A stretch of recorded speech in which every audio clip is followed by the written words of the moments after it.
Okay, at this time, I'd like to call the meeting to order. Frank Eaton. Present. Cody Bill. Present. David Schmidt. Present. Brian Hahn. Yes. And I am here. I am going to call the pledge of allegiance to the original treatment. I pledge allegiance to the flag of the United States of America and to the republic for which it stands, one nation, under God, indivisible, with liberty and justice for all. Thank you very much. At this point, I also want to do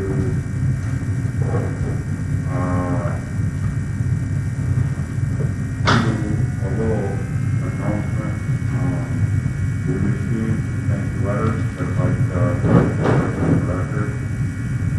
This one was received by Mr. Josh Thomas. And it says, Dear Nekoosa Public School Board, I personally want to thank you for the recent passage of the new compensation plan for teaching staff. I sincerely enjoy my employment at Nekoosa Public Schools and appreciate your support of teachers. I look forward to the 2021 school year and again appreciate your support. Joel Haberman. Thank you very much. And I also want to read another one that I found to ring with me. This one was received from a member of our staff. I just wanted to take a moment to thank you for showing me how you value the teachers in Nekoosa by having a unanimous decision on the teacher compensation package. I'm speaking for myself, but I'm sure the other team members feel the same, that I'm excited for the next step in professional development. Really, our work is just beginning. As we presented to the staff last evening, we see the morale of the staff be lifted immediately. We're all grateful for the work that has been invested to make this happen and grateful for the approval. One comment from the teacher. This plan is a game changer for me. This teacher is in their third year of teaching. Another comment. I was concerned about getting another certification, but this allows a way for me to do so and an incentive. Brand new teachers. When presented with the National Board certification idea, many have shown initial interest. Enough so that as a committee, we are taking steps to get that in place as soon as possible. I just wanted to share my thoughts with you and how we are moving forward right now. Again, thank you for your commitment to the teachers and students of Nekoosa. You are not in an easy position, and I respect your work as a board. I look forward to sharing an update in the future. Sincerely, Heidi Hartman. I really appreciate those comments from our staff, and I think that the weight of the last meeting was such that it meant a lot. Now, in that respect, with regards to our last meeting, I don't feel we gave fair judgment or light to the presentation given by Mr. Grill and Mrs. Niprath. I can tell you I shut down early on, just probably because of the weight of the meeting, and just kind of shut me down. But I want to honor the work that's been done by Brian and Mrs. Niprath, Denise. May I call you Denise? Very good. This meeting was called. The board wanted to express some of their views, and I think we were just a bit overwhelmed. Am I speaking for? I felt overwhelmed that last meeting. I just didn't have it. Better venue just to devote it to this. This was. We just didn't have time, and I want to apologize for that. For if we gave you that impression of no interest, and kind of shutting down. I shut down, but tonight we want to have that open discussion, and as a board, I think it's important that that each and every one of us are on board. Mr. Whitmore, any comments? Well, yeah, I'm excited to jump into that part of the agenda, but can we approve this early college credit program application? I can do that. Yeah, I that'd be can do great. that. So Mr. Johnson is available to talk about that if you... so Mr. Johnson, would you please talk about that early college credit program application? Sure. The application is for a student who had been interested back in February in possibly pursuing the early college credit program. And then she had decided not to, but then through the course of living online learning, decided that she would like to go that route. And so she has 4 courses listed. The way that the early college credit program works and the way that the Start College Now as well works, if we have a course that is considered comparable, then my recommendation would be to not approve that course.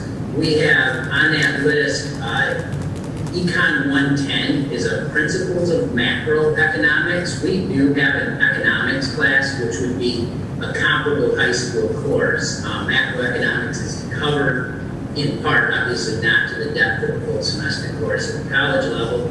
And then we also have oral communications, and one of the courses requested on there is COM 101. And oral communications would be a comparable course again. So my recommendation would be to approve, or my request would be really a recommendation, would be to approve both the Astronomy 100 and the Music Theory 100. In full disclosure, this is something that would usually come in March, but in the nature of how things have played out, I would ask that you consider and would approve the early college credit application. And then we need to get that to the UWSP office tomorrow, actually, because they're doing enrollment for those courses. Sure. And how would the credits, how would she take care of those other credits? She could she could do high school classes if she wanted to. She's not in a situation where she actually needs those credits. Working with Mrs. Severs through the counseling office and scheduling, she could take care of things, but I don't see those as classes that are, neither of those classes are required courses for her. And so she would no longer then be a student, or we could count her, but she wouldn't be eligible for sports or anything like that?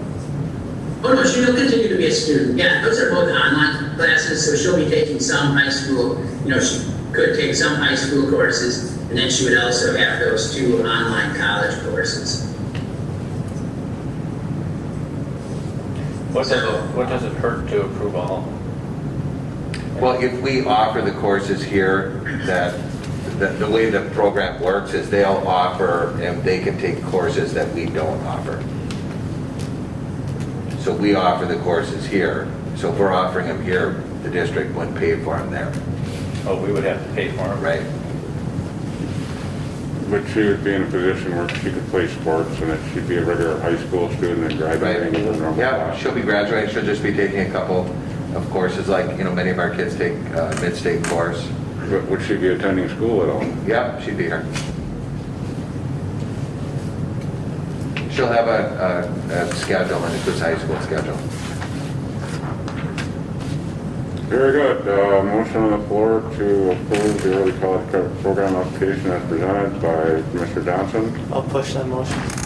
Second. We have a first and a second. All in favor, please indicate by saying aye. Aye. Opposed? Motion carried. Thank you, Mr. Johnson. Would you be able to leave a copy of the signed form then, just in the office, and we'll get it faxed over or mailed over tomorrow? We don't have a signed form, but I will certainly get one. Okay, yeah, because we just need to get that turned in by tomorrow. Will you Okay. send me a signed form? I'll print one here. And then have one of the board members sign it. Right now. Perfect. All right, Mr. President, then could I add a few things? Going back to the... Yes, if you want to continue that segue into the board input, into where we are right now with our return to school. Sure. So Brian Grill and I met with Brian Giese last Thursday for a couple hours just to talk about some topics that we thought would be heavy interest and really allow for some conversation to happen between the board, between the board members and for us to hear as well.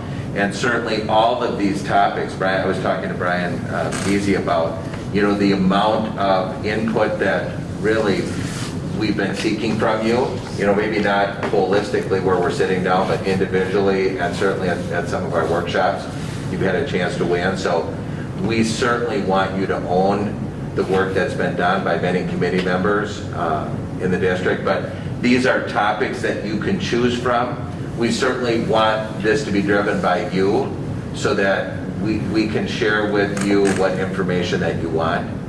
So really it's a menu of options for us to talk about tonight. And otherwise, we can go right down the list too. Denise is here to weigh in, and we really want it to be an open dialogue between the board and Sure. committees. And if I may, upon reflection, Mr. Grill, you do so many things behind the scenes, all the time. And this is one of those things that, was in that purview, but, there were some aspects that were a little bit different than some of the programs that we typically work with. And, I think it was just, for me personally, it was just a matter of that communication aspect. And I'd like to work through this list, but I guess, board members, is there anything in particular that you see on this list that you would like to weigh in on? Sure. And then we can get into a more formal discussion with Mr. Grill and Ms. Niprat. So I'd offer the floor to you, gentlemen. I think I'll start the discussion. I spent the last couple of weeks talking with teachers and community members, and a lot of teachers are scared to send their children to school, let alone be teaching at school. And I understand that what's going on may not be a popular vote, but we need to do the right thing because we're playing with the health of our children, of our district, community members, and their family members. So I just want to start off with that. Very good. Thank you, Cody. I think the best thing to do is just hit them all. Very good. Good. Let's do that then. Mr. Pat today. No, I'm just agreeing with Brian. Very good. Very good.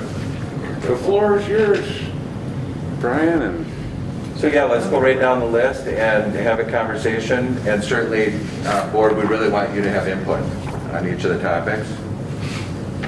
So would you like me, prior to you starting, just kind of let you know what the plan suggests? Yeah, And then you make comments from there? I think that's maybe just a quick synopsis of it, and that's how I feel. Okay. So quick synopsis, starting with the personal protective equipment. What the plan, as you know, there is the mandate that came out last week, but what we previously had on the plan was, excuse me, we are looking at face masks were going to be required for staff, and then for students at the green level, it was going to be highly recommended, and at the moderate level, so the yellow level, it was going to be highly recommended. As you know, that changed a little bit Thursday, so that's going to be changing our approach, but that's what the plan currently calls for. So could we just talk a little bit about that now that we do have that in place? And of course, that was last Thursday. One of the big things that I've heard from you and other parents is this whole idea that kids would put a mask on before they get on the bus in the morning and then take it off right before dinner. I mean, that's kind of this mindset. So if you want to just talk a little bit about what, and we just learned of this last Thursday as well. So, but Brian met with, So I met with a subcommittee, it's the Student Safety Subcommittee, where we did unpack a little bit today. It was Susan Baldwin, John Thomas, John Sprague, myself were the ones in attendance today. And we started talking about if this is going to be mandated, where do the breaks come in for staff, for students? So that way, it's not all day they're wearing this. So we were talking about how do we build in those supports? You know, the high school looking at their schedule, where's that afternoon break where kids can go outside, take this off? Elementary, what does recess look like? Can they take this off during recess, during lunch, and how do we build in breaks there? So we were having discussion of what does that look like to meet the requirements of the mandate? Because we said, you know, talking with Denise as well, to go all day with this, it's not healthy. You know, to go all day, you do need breaks. So where do we build in those breaks to make sure that it's not, you're going 8 hours straight with having this on? Right. Yep. So definitely like for physical education, recess, you know, the times that we do probably require would be like if they're, you know, going in between classes, traveling down the hallways, where they can't maintain their 6 feet social distancing, that would be the time to wear a mask, so. We've looked at other schools too that, and then I know DPI is also working on guidance for what does it look like for, you know, breaks from wearing the cloth coverings. What are we going to do when a student refuses to wear a mask? Say that again? What are we gonna do when someone says, I'm not wearing a mask? That we've got to work through, but we've already had a couple of people that have showed up today, and we're going to just ask them to leave. And they can come back when they are wearing a face covering. I mean, we've got to further discuss that, but that, I just met with other superintendents, that's what they're doing. I'd be curious to know what you guys, your thoughts are on that.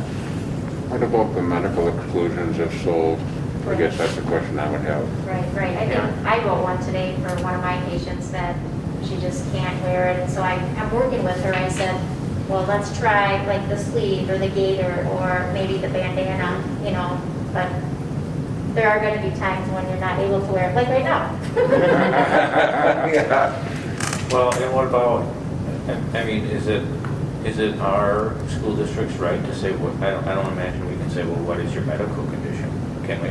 Well, I would think they would have to provide a medical excuse, just like if you're not going to participate by ed, you provide a medical excuse. So that, like Denise provided one today. I mean, I'm thinking HIPAA wise. I mean, is that a solid thing, or are we gonna get in trouble for saying, I don't have to tell you what my medical condition is because it's a violation of HIPAA? That's a good question. I'll Yeah. say that's a discussion that was being had with the area directors on Friday.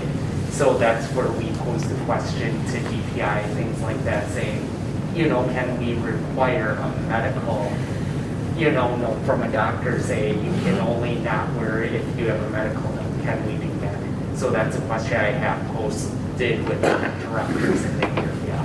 Because that was our question too, hearing, and we're like, we don't know, can we, can't we?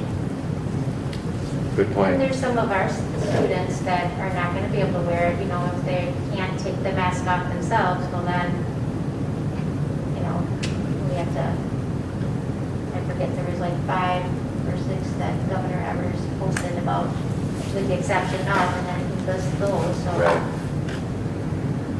So, and could they come out with more guidance on that too? I mean, that just came out last Thursday. I'm sure his office is being inundated, but yes, we'll check into that. Any other thoughts on it?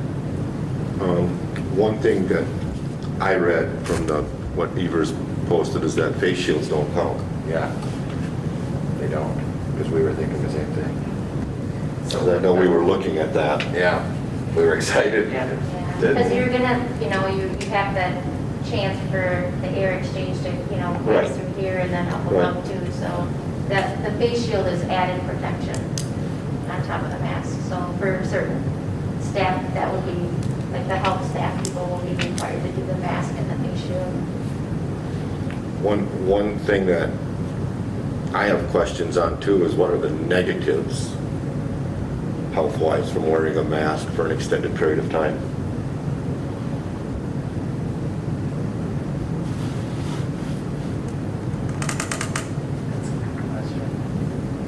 I'll say, in reading my research, I've been reading a lot from what suggested guidelines, and I'll say reading the negatives of what it can do, I'll say I haven't dug into that research a ton, to be honest. So I can get an answer Okay. back to you. Well, there's more pros to wearing a mask than there is cons. Right. So. But there's got to be some negatives. Well, yeah, but hypothetically speaking, when we're wearing the mask, it's to protect others, from coming home, our parents, things like that. So we're not going to be exposed to, let's just say if someone sneezes or something like that, it's going to help protect the distance measure-wise too. So it's not just relatively. I understand that. I just want to know if there's a negative health result from me wearing a mask for an extended period of time. Well, that's for almost anything in this world. There's a negative in everything. So. Right. In my own experience, if I find myself having trouble breathing, I may have to go to my doctor and say, hey, I'm just having trouble Right. wearing this. And I think that's going to be based on my own personal experience and what it does. For myself, and I say that just for myself. Because Well, I need breaks from it. So I know. Kids are gonna need breaks. I So, Well, 2.5 hours. one of the reasons I ask is because in here, one of the things that's flagged is headaches, right? right. And I don't know, but I know from my experience in painting cars, when my oxygen level got low, I would get a headache. And if it got severely low, I would get flu-like symptoms. So now I'm going to be quarantined because my oxygen level went low. And I know OSHA, from my painting experience, required me to have certain things in place so my oxygen level wouldn't go low. Thank you.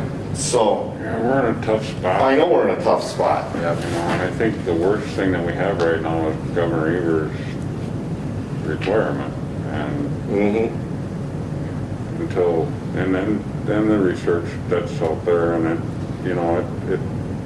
we've all seen the news and what other districts have been subject to, and I can't speak much other than to say that this is a evolving topic. I talked to Miss Niprath maybe 3 months ago for advice on another subject, and you wish you had that crystal ball that could show you what the future is going to look like, and we just don't have that. I get it. But Pat does bring up a good point that we are going to be considering those types of things, Pat, before we say, self-quarantine. So that brings up a really good point that we need to be Right. looking at a baseline of some sort before we just chalk it up to 14 days of quarantine. Right. So thank you.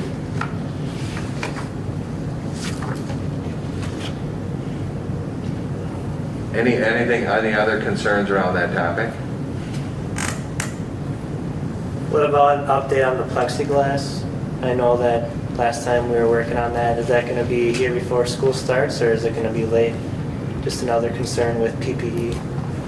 So with the plexiglass, Steve Herzberg and I put the order in, not last Friday, the Friday before, and they did say it should be here for the beginning of the school year. So each principal put their order in, and Steve and I put in one large order we're working with Laird Plastics out of DeForest, Wisconsin, and they said they had enough plexiglass to make sure everything will be here for the beginning of the year, so. And our office ones have already arrived, so those are in place. Or at least here. I don't know if they're at Humke yet, I don't think they're at here at the middle school. but it's arriving.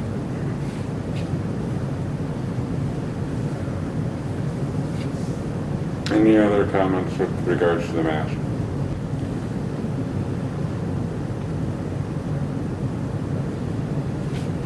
People, So risk levels. Did you have one, Dave? Well, I'm just wondering if Governor Evers' mandate is overturned by the legislature, are we going to be meeting again to change our protocol here? that would be up to us. I mean, I would say that it probably would go back to where we were, where we were encouraging, trying to create a culture of wearing a face mask when you couldn't social distance. So, I mean, both at green and yellow, we were encouraging people, especially like Denise said, when you're next, I mean, we bought plexiglass in hopes that we could have kids working without it on 100% of the time. So I would say yes, we'll revisit that.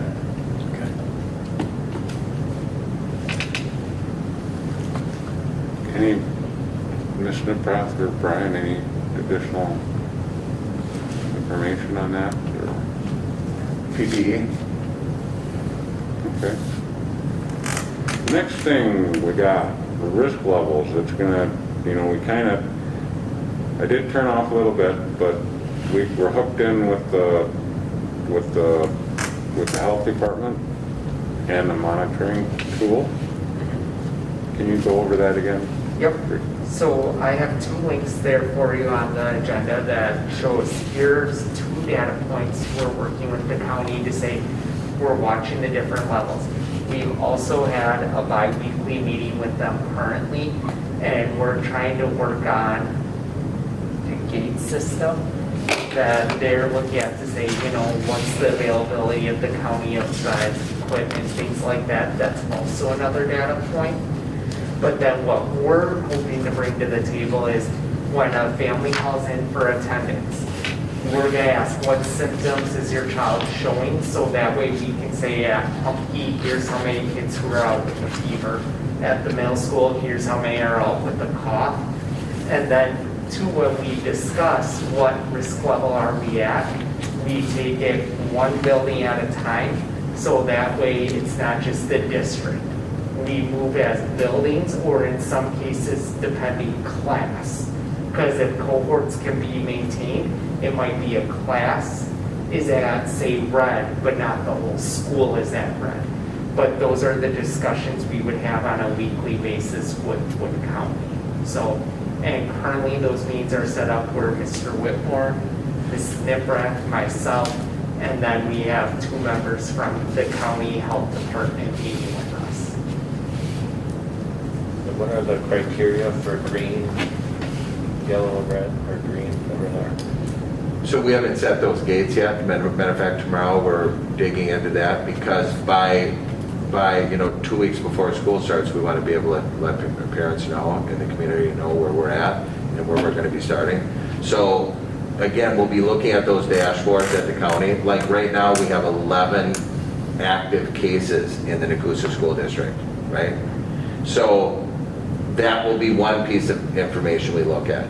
We'll look at this document inside here. This is what will be, and now we weren't going to have this on the front end, of course, but once school starts, we're going to be documenting, the types of illnesses that are in our schools. So we'll be using this information. And then there's the state data out there as well, for each county. That's from Department of Health and Services, so Wisconsin, so they have one specific for Wood County. The other thing I wanted to share too is that at our last meeting, David he mentioned that he's putting one specific for schools. So I was really excited to hear Nekoosa would have specific data entry or data collected for COVID. So that'll be nice, because then we can use that for determining which level we go in at. But from what I heard, to answer your question, Brian, like what's the criteria? Like some of the things we have discussed, is there upward trajectory? Is it steady? Is it declining? That's going to be one thing we look at, is what's the trajectory. Another criteria is going to be active cases. How many active? Because looking at the whole number, because if you look overall, like, oh, there are 20 cases since March, that doesn't sound so bad. But you have 20 overall and 19 active as of this point, that's not so good. So we're going to look at the active cases, the trajectories. Those are 2 criteria we have talked about for sure that are going to go into it. There are other ones we are discussing. I read about I don't know if it's some states are using the percent positive tests. They're saying, what is it, the 5% rule? So Wood County has to have at least, I think it's 155 tests to show statistical significance. So I looked today, and I think the last few days we've been hitting that target, because that would be true representation of Wood County. Right. So I'm very impressed with the Wood County Health Department. They've done a fantastic job, and yeah. If I could make a recommendation, Terry, that when we hit these data points, include that in a board update if you could. Sure. You know, if that's possible for, Yeah. you know, maybe Brian and Denise to tie that, you know, linkage into the board. If that, I would appreciate it as a board member. The one thing that, you know, without any of our policies or programs, I feel like we're ambassadors. You know, the people are, you know, our folks are coming up to us and asking what we're doing as a district. And the more information that we have, the better off I feel about. I always know the right answer, talk to someone else. But it's also good for me to know those important data points and things of that nature. Well, and I think, Then I feel, you know, the stakeholders of this community put us in this position to be those Yeah. ambassadors. And that's how I feel very strongly about that. and I think it's important to note that, you know, the three tiers, we have our goal, and I don't think it will happen, is where we'd ever have to close the whole district, right? I mean, the ultimate goal that this board is striving for is to have our kids in our schools. So, I mean, I think that's an important piece to this. We're going to do everything we can to mitigate risk in such a way that our kids can be here and do the cleaning and all that goes with it. But that's a good point, Brian. We'll give you updates on that. One thing I think, Brian, you had suggested to me before is that we make a very conscious effort to be daily having people see what we're doing in the schools for cleaning. Well, and I would even take it farther. I mean, I think that this board should allocate funds to have our schools cleaned better. I think we should hire additional staff that comes in and works 3 to 11 or whatever it is. We have the money to do it, we should do it.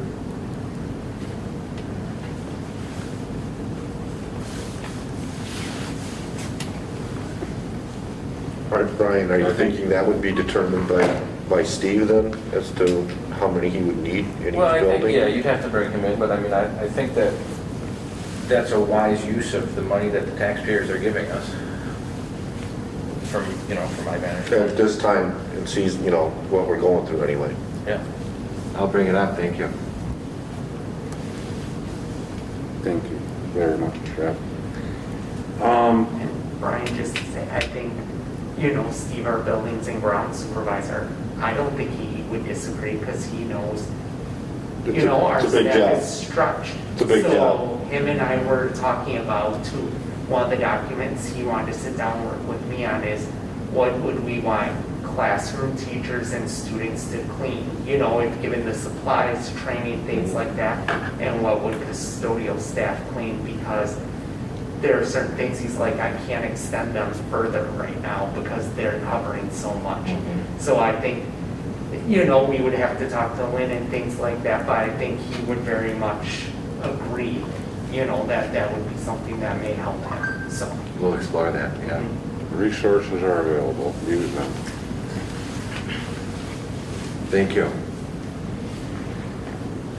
So 3? 3, self-check for students and staff. So Denise, or? So previously, the district plan had called out we were going to do the health checks and temp checks at the door. Looking at the research and best practice, things like that, we're now moving those health checks and temp checks and asking families and staff to do them at home and not do them at the door. So that's something, if the board is on the same page and in support of that, that would change, and then we would just need to get an update, because I know Terry and I did state that on Facebook Live, that would be the procedure, but that's knowing research and the updates, this would move to home, so. How does that, so that would be the same for busing? Those parents should, Before the kids Before they get get on the bus, yes. Well, And one important, go ahead, Richard. Well, I just wanted to know, okay, so with this self-check or this self-check, do they have to check in then and say, hey, my kid's good to go, or he's not? Or do they just report, okay, he's not good to go and this is what he's got going? And then what happens if somebody doesn't report it? So as for like if they do their check and say their kid is showing these symptoms, that's where we would say call your child in sick Right. for the day. Don't come in, And just don't- right, I let get us that. know. Yep. And tell us the symptoms, like you're saying, here's what they're displaying, because that's going to be part of our data to share with the county to say, Right. here's what we Right. see. If they send them to school, and that's where Denise and I already talked about, we're going to have to do training for staff and for families on how to look for these symptoms, because, you know, if I'm eating almonds and I need to clear my throat and I cough once, I don't want a teacher sending me to the office because I was clearing my throat. Right. So we would want to educate, here's when you see it, here's what would be considered like a consistent cough, this is when you would send them to the office. So that way we can educate our staff, so that way they feel comfortable in recognizing this might be a symptom, yes, I send a kid to the office. That's So- not my question. Oh, sorry. My question is, how are we requiring the parents to report this? We're not. We're not. That's the expectation of all staff and families before they send their kids that they do it. Right, that they do it. There's no, That's also the problem. And then, right. that's why we got to be checking. And if they send their kid and their kid's got a symptom because they didn't even bother to check. We're going to be looking for it. And that goes in what Brian was saying, is that the staff, if they recognize, you know, a child that's got a persistent cough or something that, you know, indicative, you know, you might be able, Ms. Niprath, you might be able to say better, but those symptoms that then they would be directed to the office and then directed towards that appropriate treatment. Does that, Right. Pat, is that Yeah. kind of where you were going? Yeah, He doesn't like the answer, but no. Well, doesn't sound I mean, the like- no, I obvious don't. problem is there's going to be plenty of parents that aren't going to do that. right. So really that. Well, they that- might do it at first, but then you're going to be tired of it. Yeah, I mean, Right. real honestly, that section it's not worth the paper it's written on, because you're going to have a whole bunch of people that are going to send their kids to school without checking them. Especially if they're rushed in the morning. Right. Just, I mean, I understand why it's there, but it's not going to happen. Well, we're going to do the best job we can to make it happen. Well, I would say you could start with this, and if you're starting to see a lot of kids come up that aren't, or that obviously came to school sick, then you've got a problem, and then you have to reevaluate how that checking Yeah, is done, absolutely. because this may not work. And matter of fact, it But probably. remember, only 40% young kids typically don't have a fever. So that's going to be the only thing that you can check at the door. Right, I mean, you can ask them questions, right, I mean, but again, now you're bunching up people. Right. right, and now there's you've drawbacks, got- and I you've get got- it, I get it. But I I'm just just wanted you to know, Right. remind you that that's Right. what, and then there's some litigation, there's some legal things that, Mhm. oh, the school district said these kids are all safe here. Well, wait a minute. Not everybody that has symptoms has a temperature. So Well- we're kind of assuring our population that Mhm. whoever's in the building safe because their temperature was okay. we're Well, going to allow these kids to come. There's going to be kids in our school that are positive for COVID and nobody knows. You're seeing it in professional Mhm. sports right now. They're only identifying positives because they're mandated to test. These players don't have symptoms. The whole Miami Marlins team is out and none of them had symptoms. I mean, very few of them. right. Yeah. So, Yeah, but that's a good point, Pat. We got to be revisiting. As we go. Yeah. Okay, I'm fine, okay.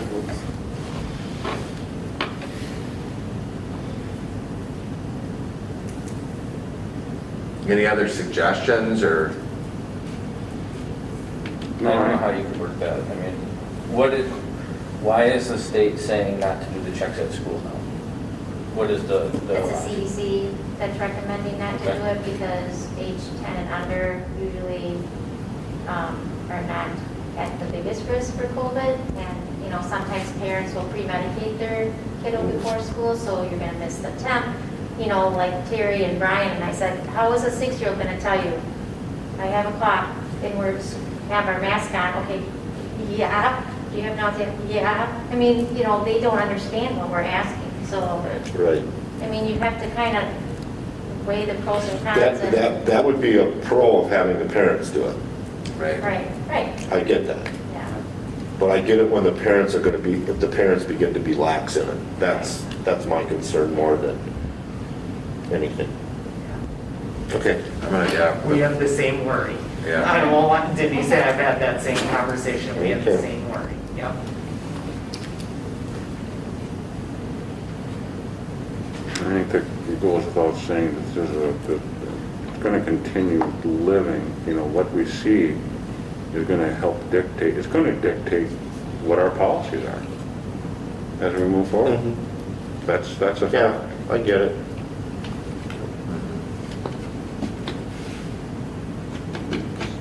Number 4, are we ready for number 4?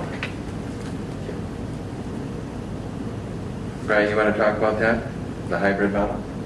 Sure. So at the yellow level, the original recommendation, we're looking at additional ones. At yellow, it would be half the school attends Monday, Tuesday.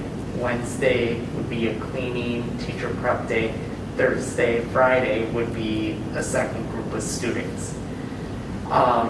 The high school, actually, they're doing some research to say what additional options are out there to say how do we have all of our high school students do similar to like the middle school and elementary of being in a cohort and possibly staying like within their advisory group, and then teachers videotaping and doing these things and have all students here 4 days a week with Wednesday being optional. So they're looking at additional option currently, they were working on it today, saying, is there another option to this? But that's something they're looking into right now. So it originally says AB, but they're looking to see if there is another option. What does that do, if we did go with the AB system, what does that do to the numbers of days that the kids are required to be in school? Those days still will count as virtual. We'll do another, yeah, On the days that are not. correct. Will we be doing another thing like we did? Yeah, and then we'll be doing, Adjust the hours necessary with the DPI? yeah, minutes of Okay. instruction, right? All right. We'd have to do another waiver with DPI. All right. But those days count. That they're- This is the plan that I have the most trouble with. I don't like the AB schedule. All you have to do is walk outside and see these kids aren't social distancing now. So that A group is going to mix with the B as soon as school's out. And that's why we're looking at this other option, which will get all kids in this building every day. I think that we need to work hard to see that happen. That's my view is all the kids need to do. Are you saying AB is a last resort? Absolutely. Yeah. I don't agree with it at all. I think it doesn't make any sense. I'm very excited to hear that the option of exploring everybody here. Yeah. I'm very excited about that. I think especially we're going to be wearing masks too on top of that. And if we have kids playing football after school, well, that defeats the whole purpose. No, I agree. So that's why you guys have spoke up on that one loud and clear, and the high school staff has been working to find a solution that meets the criteria that you guys really want for our kids, or we all want for our kids. But would be something I would just want to see where you at then too, if they do look at this cohort option. Because like I said, they would have to do instruction a little bit differently. Teachers might have to make videos if we're going to keep everyone in cohorts, do things like that. And we said everyone was here 4 days a week with Wednesday as an optional, so that way teachers can make videos, do all these things that they need to do, because it'd almost be like all freshmen would have English 9. You would have your freshman cohorts, but then the English teacher would make a video, so all freshmen would be watching English 9 on their computer here in school. Just as an example, this is one of the things we're talking through. would you be in support to say, hey, then on Wednesday, students can still come, it would be optional, but that way they could make videos and get prepared for the next round? Is that something you'd be open to if that meant everyone being in school for sure 4 days a week? I mean, I think the benefits of these kids being in school with their peers 4 days a week is better than The 2 days. split number of days. And the details are still, right, Very rough. happening behind the scenes, so. I think that's something that our parents would like as well. If you're gonna make Wednesday optional, though, I don't know if I'd even do that. I'd just say Well, but I Wednesday. think there may be some groups of kids that you'd want to see here on Wednesdays too. Let's say that I'm struggling. I may want to come in and get some extra help. Okay. I see So what you're saying. I think it's going to be I- deliberately Right, done. and don't just come just to come. Right, right. If you don't need to be here, we want to get the support and help to all kids, of course. That need it. Okay, all right, I'm fine. That's a good point, though. And I do like we are expecting a lot more out of our teachers, and if we can give them that Wednesday to more thoroughly prepare for the types of teaching they'll be doing. I think that's good, and, Mhm. if we can get those kids in here that need to be in here, that's great.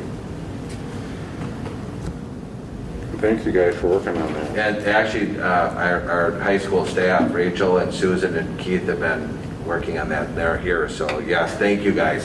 Thank you very much. Yes. That's the most exciting thing I'm seeing. Thank you. Have we covered cleaning and sanitizing?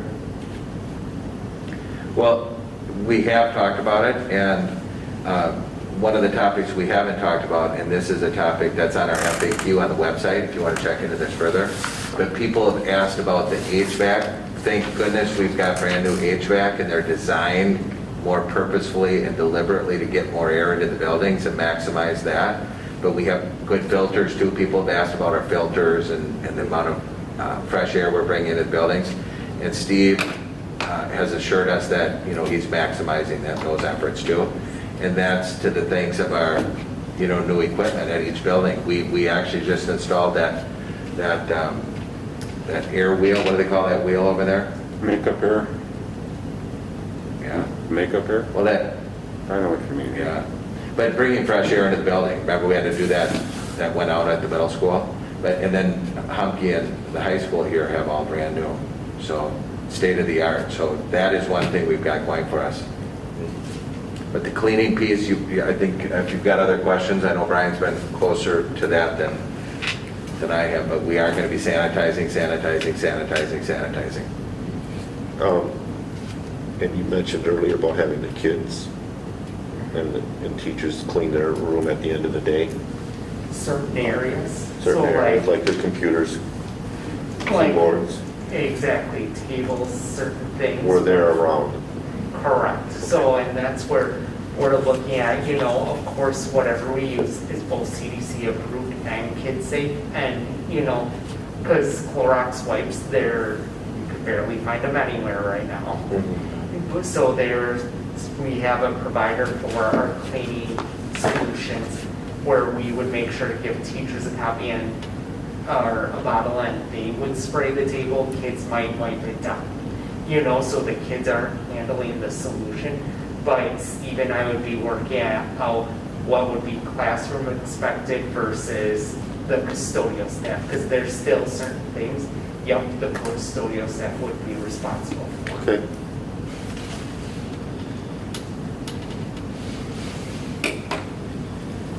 Brian, this is Lynn. Hi, Len.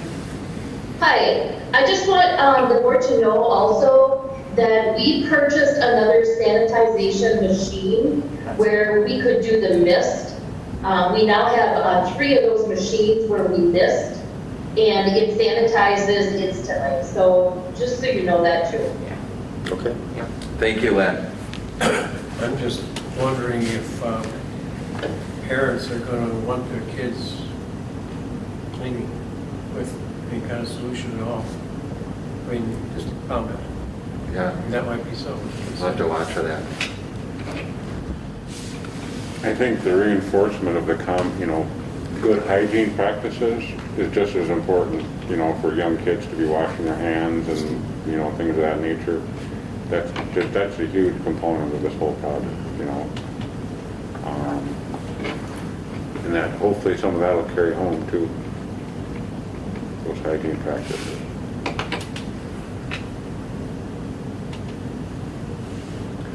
Good, I can talk a little bit about virtual learning. Are we ready for that? A little bit, Terry. Just a little bit? Just go ahead. So we have a subcommittee of the Teaching and Learning Committee that's been working on virtual. And so it's out on the website. We push it out to our families and let them know that we're asking them to fill out a short little survey. So the families go out, fill out that survey. The building principals receive the results of that survey. They follow up with the families. And then we've got about 50 students that are registered for virtual through the schools, not WISE, right? Separate from WISE, but Stacy Russell, who's our person that helps lead with WISE, is going to be supporting and helping each of the buildings that get those kids an online subscription or set up here at the high school with classes. And our goal is to have those kids up and running before the school year even gets here, the start of the school year. So that way we can get that all happening before the rush of the start of the school year. So about 50 learners right now. It's about, a little bit less than 5%. But that's typically what other districts are seeing. All right, so we're going to do another push next week and just help parents understand that if they're interested in that, that's an option as well. So these are kids that choose not to come to school at all, Right. or just to do virtual? Right. And we've asked them to do a semester, right, so that we don't have people coming and going. So we're trying to do that, and then we're working on, each building is working on staffing and making sure that those kids and families are supported in the virtual format. So that's that. It's worked out pretty well. We got to just work on the next level now. What does that look like if I'm a teacher? How often do I need to support the student and check in with the family? So we got to work out the details on that, but it's all coming together. Has there been any consideration with starting the first month or two of the school year virtual, just as the cases are rising? On Friday there was 209 case counts. As of today there's 243. So has there been any consideration, since we don't know how this is going to play out, to just start virtual and see how it goes the first 4, 6, 8 weeks?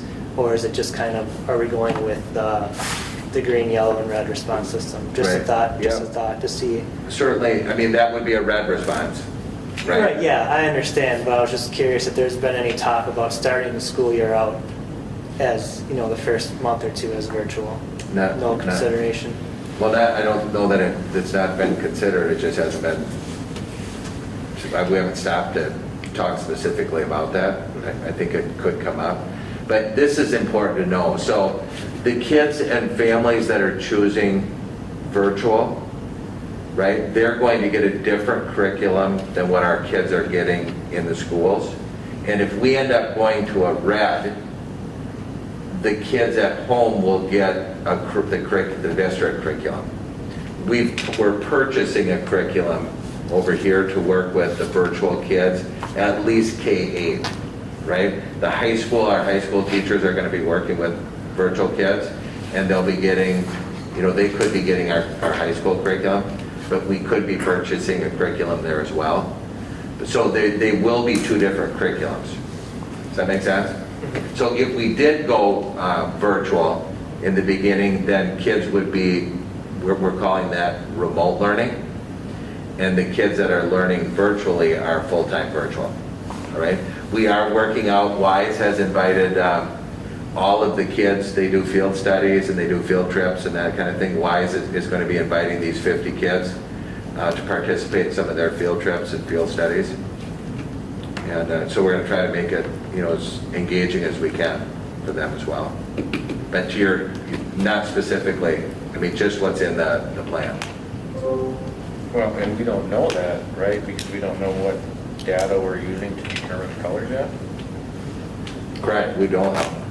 And then, so when we do know that, who's going to be in charge of making that decision? It'll be the three of us and the county. and we're going to be working with other districts too. So they don't necessarily have this tiered approach, but they have similar practices that you'd see in our green, similar practices that you'd see in our yellow, and similar practices with red. So what are the, I don't have the color in front of me, what are the differences between the green and the yellow? Well, green is more of your normal, cases are low, there's a trajectory, heading downward. How does the school look different? So for the school looking different, green, kids would still have the opportunity to move about their day, go to music, do things like that. Yellow is more of a cohort where the teachers travel to the students. So they wouldn't be going to music teacher would be coming to the grade level classroom. So that's basically the main difference between the two.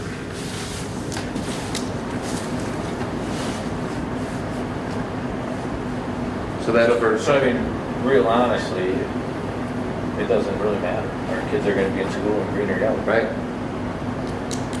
And barring a major catastrophe for a red, Right, our kids are gonna be in school. right. But if that dashboard lit up, the county dashboard lit up, Right. that's gonna, and if we can, like I say, if we can keep the board up to date through, that'd be- Yeah, we can give a report every week after we meet.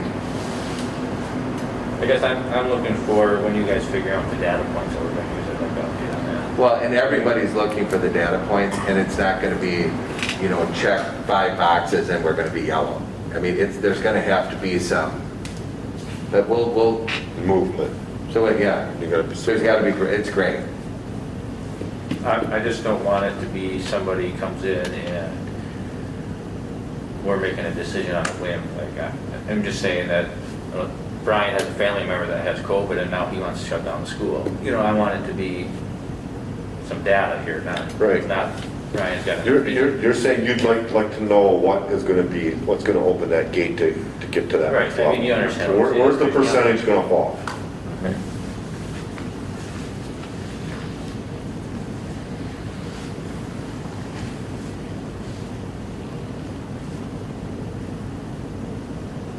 That's virtual learning. Very good, difficult stuff. Number 7, I think we covered some of this a little bit. Does Denise want to talk a little bit about that? So when protocol for when students or staff are sick, so we can start with students when showing symptoms at school, recognizing that if it's possible COVID-like symptoms, probably they would be sent down to the office, and then each school building has an isolation room. So that student would go into the isolation room, mask, and then we would call the parents and have them pick up their kiddo. And then that's separate from, we're hoping to do like simple first aid measures right in the classroom. So if Johnny falls down on the playground and he's got a skin knee, that they could just take care of that right in the classroom. We want to eliminate a lot of that traffic to That the room. main office. And that room then? Yes, Okay. yes. Okay. So And what, say it was staff, the same thing. So if they recognize that they're sick, then they could automatically once they check in, then they would leave the premise. They go home, they Premise, could yeah. just go home rather than going, Right. okay. so if you have a student that's sick, and how do you determine how many students have to have sickness before you're going to change the levels or whatever? Where is this? What's our protocol to change it? Part of that is the data from the Wood County Health Department, from DHS, and then the data that's collected through our internal. So like when parents call their kiddos in, we're going to have a Google spreadsheet that says Johnny has a cough, fever. So all that data is going to be used to determine what level we're at. Of course, if it's a positive COVID, that's going to come directly from the health department. So if we have a kiddo or a teacher that is a positive COVID, which we will have, Right. what is happening then? So that's all going to be driven by the health department. So what is their stance now? So if your teacher and your husband has COVID, is our district saying don't come to work? Or is our district saying you're fine if you're wearing a mask and you don't have any symptoms? Like what are we doing? Because that's gonna come up too. Somebody's gonna say, well, I was by somebody this weekend that had COVID. So what are our expectations of our staff?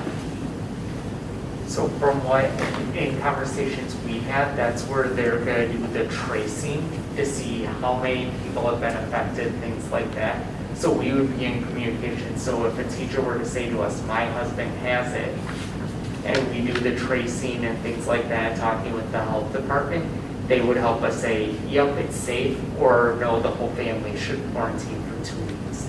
So we would have that conversation to say, who have you been encountered with? And that's similar to, depending on the level we're at. So say we're at yellow and say a student tests positive. We would do the tracing, and that's where they would say, okay, yep, we need to shut down that class. Or they would say that student needs to be out for 2 weeks, but not the class, things like that. And some of that's in this resource packet, but a lot of it's gonna be based on the tracing and conversations there to say how many people have they encountered. What about teachers and substitutes, for example? If a lot of teachers are testing positive and we're not having enough subs to cover for those teachers that are testing positive, what's going to be the protocol for that? That's the one we're trying to figure out, because that is definitely one of our worries. Yep. Yeah, you'll be available. I'm sure the hospital will free you up, right? But that could force us into red. We may have to leave a classroom home a day. Well, and I guess one of my concerns, I get both sides, but one of my concerns is a staff member coming and saying, my cousin's friend has COVID, and now I don't want to come to work. I don't want that either. There's going to be a protocol for that. So do we have that in place as a district? There will be, yeah. All those scenarios we're trying to sort out, and the county's been helping us with that. But I think too, that teacher who is quarantined or possibly positive, they could maybe do some teaching from home. Right, They might be, maybe asymptomatic that they could, I don't know. I mean, I think you guys are probably looking at that too. But again, if it's a teacher and we don't have somebody to be in that third grade classroom, Right. that's the biggest problem. But yes. You can wipe out the Yeah. whole school. Your kitchen staff is down, Right. I mean, But that is really good, and that's what we really, with teachers on call, really working with them to develop that pool and get some high quality guest teachers in. So if a teacher gets sick with COVID and goes on quarantine, what happens to all the kids that were in that class? And the county would step in then, and they'd be asking questions to determine the level of risk towards those kids. Okay, that's a great question. So they really come in and then start, they help us, we help them, but do that contact tracing to determine, if there needs to be a quarantine in place or not. And what about from our, just an employee benefit standpoint? Are our teachers expected to use sick time, their personal sick time for COVID? And there's going to be that's all sorted out through, and as a matter of fact, Lynn and I have a meeting tomorrow on that topic. And then what if they're not sick, but somebody says they can't come because their husband is sick? And that's part of this. You know what I'm saying? Yeah, there's all kinds of scenarios that pop up. Right, I mean, you have to consider, are they gonna teach from home? They're gonna teach from home, they're teaching, they're doing their job. But remember, we have 50 kids learning at home. I We don't know. need a whole slew. I know, but Terry, I'm you want saying, to comment on that? Yeah, go ahead. So, Rick and I actually looked at all the benefits available to our staff, and we came up with this summary that we plan on mailing to our staff that shows the options that they have available. We will also share that with the school board so they know exactly what we're sending our staff. The COVID-19, there are some special circumstances where teachers or staff are allowed to take off, but there are certain criteria that you have to meet in order to take off these extra special benefits. And all of that will be laid out in a memo that will be going out to staff later this week. But I'll make sure that you get a copy of that memo as well. okay. But Brian, that addresses exactly what you're getting at. Cousins and all that, yeah. Thank you, Len.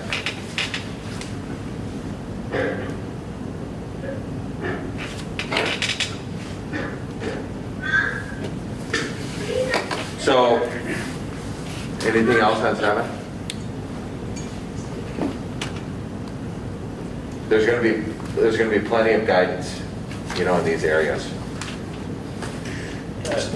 Probably not directly related, and if you're working on it, that's fine, but what are you gonna do in the event that a staff member says, I'm not coming to work? I don't think we should be in school. You guys are having students in school and I'm not coming. And we'll just have to work through work through that case. I mean, some teachers aren't even sending their students to school. I think that sends a big message too, just things to contemplate about, so.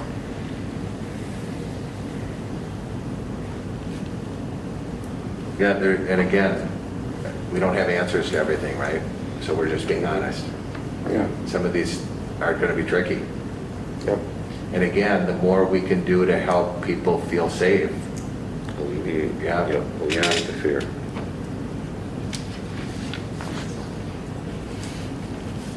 So are we ready to move on to athletics?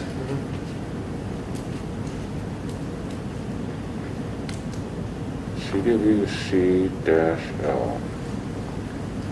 Who wants to cover number 8? Well, I was just going to talk a little bit about it because it's not fully been discussed and shared yet. But last week, the Central Wisconsin, what is it, CWC, Central Wisconsin Conference. That's right. Met and around football. I didn't notice it. You what? I didn't know what it stood for. Central Wisconsin Conference, large. So they had a meeting last week, and those are, all the athletics. I met with the superintendents today from our South Central Conference. And, there's conversations that are happening. Some counties are saying, you know what, we're not okay with you sending kids to Watoma to play football or whatever it might be. But we've come up with the idea that, we're going to do everything we can to support the South Central Conference.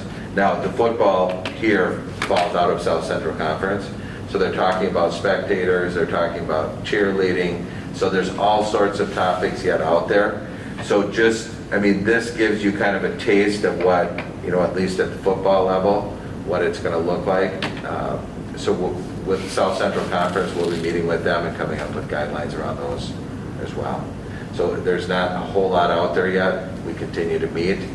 WI continues to, really push to make sure that our kids are getting that opportunity to get involved in athletics. So, and then there was a side note here, the Valley Conference schools. There's a group of health boards that are trying to push it back even further. The start, let school get started, and then let athletics follow. And so I haven't heard anything on that yet, but there could be more to come on that. What is our position on fans, spectators? What is your position? I think it's garbage. I think you should have spectators at a football game. Got all athletics? If you're wearing masks and you're following the mandate, that's my opinion. Sure. Weigh in. Outdoor. Yeah, especially football and outdoor stuff. For sure outdoor, but if you're following the governor's mandate and you're wearing a mask at a basketball game, what difference, how is that different than sending your kid to school? Well, I'd say the only difference is you have an opposing school coming in. You're having spectators from another area. And I think that you can't think of a time when our gymnasium is packed. I think you could do it. You could put a little blue piece of tape on where you're expecting people to sit. They don't have to be sitting on each other's laps, but I think you could do it safely. Yeah. There was even the talk, could each athlete have 3 tickets? And they could have 3 people. Yeah, I just think that you take spectating away from our high school athletes. I mean, they thrive on that. It's part of their high school career. If we're doing it safely. Other board members, this is good input because this is all taking shape. The only other thing that, I mean, we didn't mention here is extracurricular activities, clubs, things like that. And I know I've talked about this before. I talked to Keith about it one time, and, you know, specifically with me, it's chess club, so that's because what I do, but, you know, could we do that? But if you clean that Yeah, we'll room. talk about that. The thing Yeah. is, if you clean that room after the last class, do you want a group going in there Well, it'd have to be cleaned again. mucking it up? Yeah. Yeah, and I guess from a spectator standpoint, it's that spectator's choice to come. I mean, nobody's saying, it's not like school where we're gonna have school. If you don't feel comfortable coming to watch a football game, well, then stay home. Yeah. But if you feel comfortable wearing your mask and coming to the football, well, then come to the football game. What's the rest of the board's thoughts on that? You agree? Yeah. Yeah? Yeah. I mean, no spectators, I disagree with, you know. I'm not saying we necessarily want a packed house, but I don't think that's gonna happen. Cody? I'm gonna abstain. Brian? I need to remain neutral. You know, just as in case anything comes on, that's my duty as president. Try to stay neutral. Yeah, I'll share this information.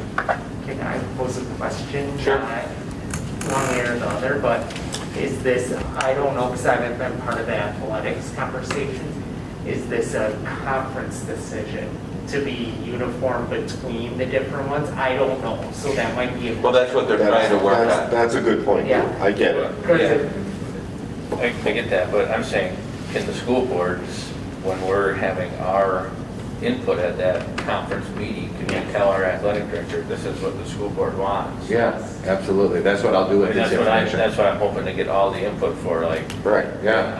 I don't care if you say don't come to a football game, that's your opinion, I'm just voicing my opinion. Yeah. And I would prefer that our athletic director goes with our intentions, not Yeah, their intentions. absolutely. I'm struggling with the CWC decision on no spectators, and we had no input on that, so I certainly am not done with that. Well, my personal thought is if things keep going the way they're going, the WIA will just push it back like they were talking about, where basketball will be the first sport played. Yeah, I don't know, but, yeah. I think that, you know, you have a 3-to-1. Right. No, this is good information, yeah. A lot of big stuff here, guys, and I think I want to thank you, Brian, for putting this list together. I think you hit the things I was looking for. When Brian and Terry and I met, you know, I tried to take in all the input I've listed, you know, that you guys have brought to the table, and tried to get that on here. This list. Is there something that we did not get on this list that you would like to cover? The one thing I had was, where are we with liability protection? Does anybody know? Yeah, well, we can, Lynn, you want to talk about that? Where are we with liability protection? She might be gone. Sorry about that, yeah, I can. So, I contacted our, insurance agent, basically immediately after this COVID thing started happening. And I wanted to make sure that we were protected as a district in regards to liability, being sued, or protection if a COVID case came down and we needed extra help for cleaning, or liability in that case. We are covered on all ends. So if they decide to sue us regarding COVID liability, we would be covered as long as we follow all of the state, federal, and local protocols. If we go out on a limb and do whatever we want to do, regardless of what the protocols are stating at those levels, then our liability coverage would be down. So it's important that we follow what the county says, what the state says, and what the federal government says. In regards to cleaning, if there's a COVID case that comes down the pipe, and we have to do some major cleaning in regards to a COVID case. A few years ago, the board actually purchased another insurance policy. It was the remediation insurance policy. That's in case there's mold that grows or some sort of environmental. That would be covered under that policy. So we are sitting very well in regards to insurance. And whatever we decide is going to be in line with all those recommendations. we get. And that's why we're working in conjunction with the county. Yeah, good question. Okay. Any other topics? Well, I hit on mine. I think I got everything I wanted out in the air, and, you know, you know, I really did feel like, well, I did shut down our last meeting, guys, Brian, Denise, I want to honor the work that you've done. And I think that we as a board can back that. You know, it's hard, but, you know, we are in a very political, evolving environment. And some of this falls outside our venue of what we can control and what we can't control. But just including us in those kind of decisions, that where we are on this scale and where we might be, I think that's important. Brian, you had identified one of the things. I can't remember what it was. I don't write down where the data points. Okay, that's it, So, yeah. I'm just gonna, I want to go into the school year with optimism.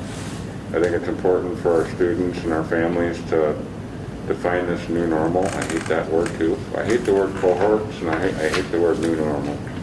Yeah. But, Use them a lot.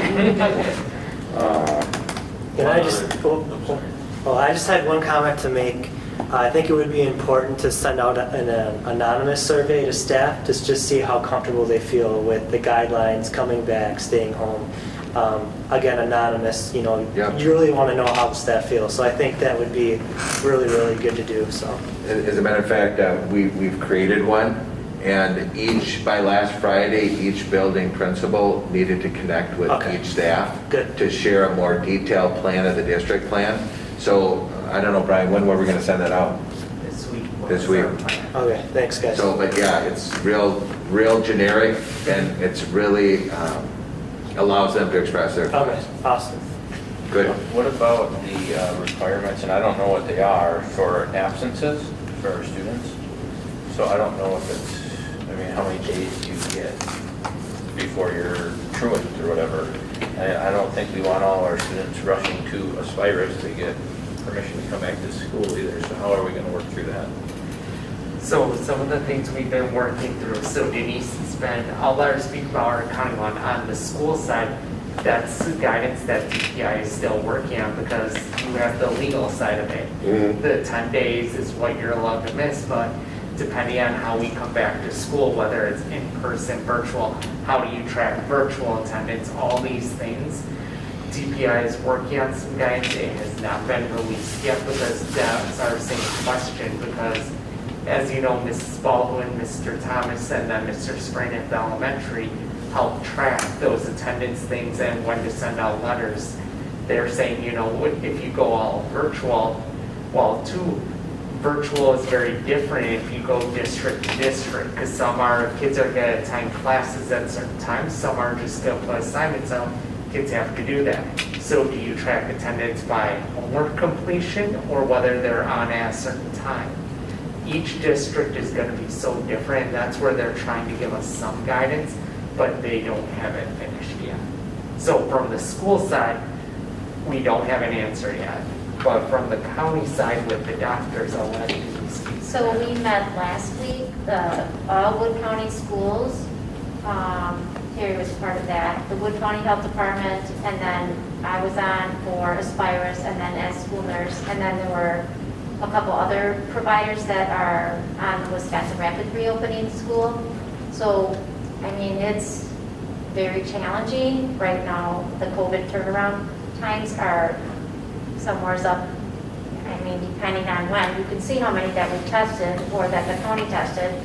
Right now, average is about 7 days turnaround time for level 3 and 4. So that would be a non-healthcare provider, somebody that's not in the hospital. So, you know, with these kids, what do? We send them and, you know, can't expect them all to call Aspirus or Marshfield and say, hey, Johnny's got a fever and I need a note, or he can't go back to school.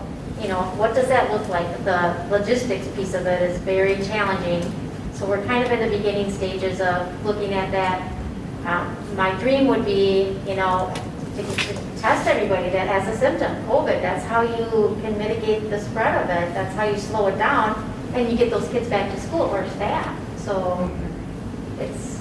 So they are going to put a concentrated effort on taking care of students and our staff across the county. So they have I mean, that's a priority of theirs. So I really appreciate that I mean, and they've got the doctors on board with that. So that's going to be a big push. So if we could get somebody to donate a testing machine, that would be ideal. We could have a mobile unit go around, test, swab.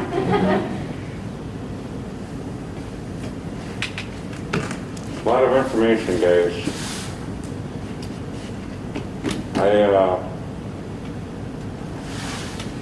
I think that I as a board member can back what we have here in front of us and be an ambassador for it. And Thank you. There's been a ton of work. I mean, the staff has worked incredibly hard, so. It's going to continue to take shape, Yeah, and I right. can see where that's coming. There's still question marks, but they're getting answered. Yes, yes. And I don't think we shared this with you. Starting next week, we are going to do a bunch of FaceTime Lives and really push our Facebook Lives around topics such as, you know, that check before you leave in the morning. What does it look like if a student does get sick at school? What does it look like from the athletic side? I mean, so just a lot of those hot topic areas that we're going to cover through a Facebook Live. And then parents, any parent that has questions around that, we're going to put it on our webpage. People can click on it and get the answers. So when are those Facebook Lives going to be? We're going to put them together next week. We're going to do one on transportation. So we'll get them out to you as soon as they're. But I mean, is there a set time, evening, or? You can see the recorded version. Yeah, but the live version, when is it? Is it good one, like every Monday night, or? Well, we haven't really, I mean, we're working on a calendar right now, and we'll get that out to you. Okay. Yeah. Yeah. So, well, we appreciate you guys taking the time to help us. I mean, this is certainly not the celebration you want to be working around, but No. I'm glad that we folks have worked hard, you know, and I know that you guys have been passionate about us doing the right thing, and your voices have been heard. I mean, So, even though we haven't sat at the table here, but.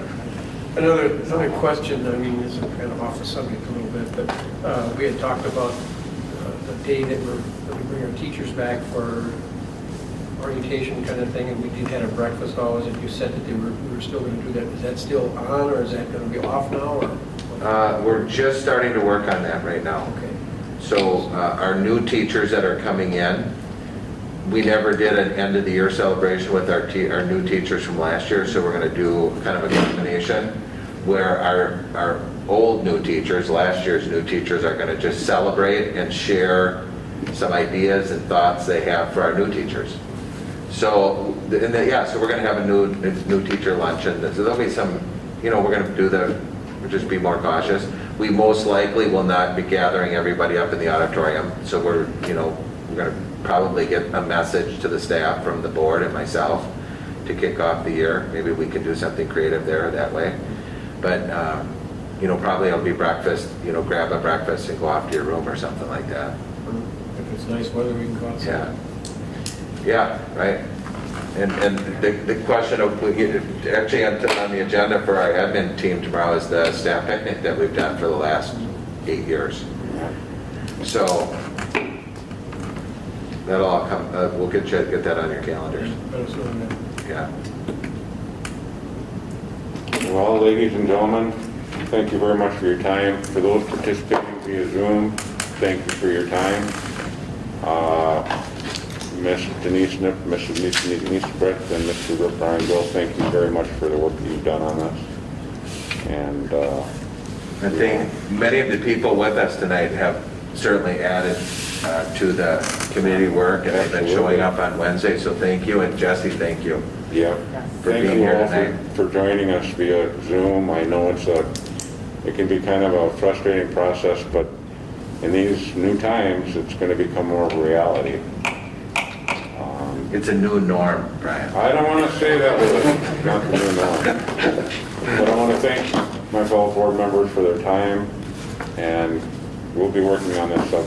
You know, we as a group, as a team, as Nekoosa, will come together and get through this. At this point, Mr. Mahan, I move to adjourn. Second. all in favor, please signify by saying aye. Aye. Opposed? Motion carried. Meeting adjourned. Thank you very much for your time.